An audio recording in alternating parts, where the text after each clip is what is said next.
Chahuté par le vent, ce saule plus que centenaire, épais de plus de 4 mètres, se dresse du haut de ses 25 mètres au coin des rues Eugène Toussaint et Gaston Biernaud, dont il tire son surnom. Un arbre que certains Gétois ont connu toute leur vie.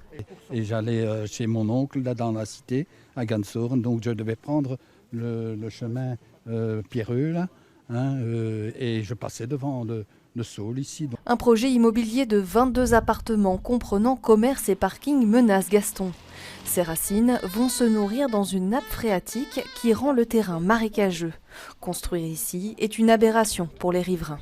Il y a un bâtiment qui est en cours de construction depuis 1 an et demi, voire 2 ans maintenant, au bout de la rue. C'est une pompe qui pompe sans arrêt. C'est extrêmement coûteux en termes d'écologie, en termes d'énergie dépensée. Et puis, il pompe pour rien parce qu'effectivement, comme le sol est très meuble, il y a de grosses difficultés pour des installations telles que des garages, des caves, etc., avec un risque d'inondation. Nécessaire à l'équilibre environnemental du quartier, Gaston est également un vestige. À l'époque, une allée de saules marquait l'entrée de Gette qui se faisait par la chaussée de Wemmel.